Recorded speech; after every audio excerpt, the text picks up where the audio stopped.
Naku, ayan na. Eman Bacosa Pacquiao, busted nga ba kay Jillian Ward? Viral ngayon si Eman Bacosa Pacquiao dahil sa kanyang cryptic post sa TikTok. Mga fans na Jillman Pacquiao nag-react na. Nagmistulang knockout punch sa puso ng mga netizens ang pinakabagong TikTok repost ng boxing rising star na si Eman Bacosa Pacquiao sa gitna ng kanyang training at paghahanda para sa kanyang karera sa lona. Isang malalim na minsay ang binahagi ng anak ng pambansang kamao na agad nating mitsa ng espekulasyon sa social media. Ang laman ng nasabing repost, "I can fight 100 men who want you, but I can fight a guy who you want."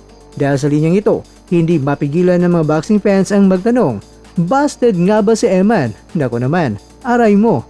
Marami ang agad na nag-uugnay nito sa napapabalitang paghanga ng boksingero sa kaposo star na si Jillian Ward, bagamat wala pang kumpirmasyon kung may namong ligawan sa pagitan ng dalawa.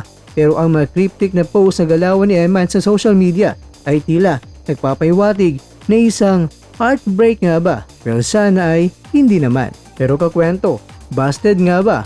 Mga taga-suporta ni Eman nalungkot dahil baka bigo na pagsinta kay Jillian Ward. Bumuhos ang sari-sari emosyon mula sa mga netizens matapos mag-viral ang post. Para sa marami, ang sakit na pagkatalo sa pag-ibig ay mas matindi pa kaysa sa anumang suntok sa loob ng boxing ring. Sana naman hindi ito para kay Jillian. Bagay pa naman silang dalawa, saad ng isang top fan sa Facebook. Ang hirap talaban ng kalaban kung puso na ang pinag-uusapan kahit gaano ka pa kagaling sumuntok. Kung iba ang gusto ng babae, talo talaga. Komento naman ng isa pang netizen. Sa ngayon, nananatiling tahimik si Eman at wala pang inilalabas na pahayag si Jillian Ward tungkol sa issue. Ngunit, para sa mga taga-subaybay ng kwento ng dalawa, ito na ang uri ng viral issue na nagpapatunay na kahit ang mga matitigas na boksingero ay malambot din pagdating sa pag-ibig.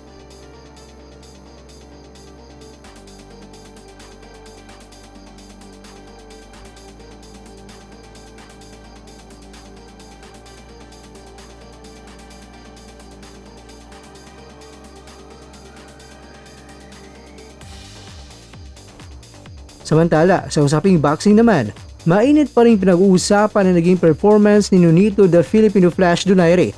Maraming boxing analyst at mga boxing fans ang naniniwala na malaki ang pagkakaiba ng Donaire na nakita natin kamakailan lang kumpara sa version niya nung siya ay nasa kanyang prime pa. Malakas ang paniniwala ng marami na kung ang prime Donaire ang humarap sa bagong banta mula sa Japan, tulad ng nakalaban kamakailan lang na si Rico Masoda, hindi obra ang estilo nito. Mga kwento, bagamat magaling at mabilis ang mga boksingerong Hapon pero kitang-kita na may limitasyon ang kanilang galaw, isang bagay na kayang-kayang basahin at i-counter ng isang Nonito Donaire nung kanyang kabataan.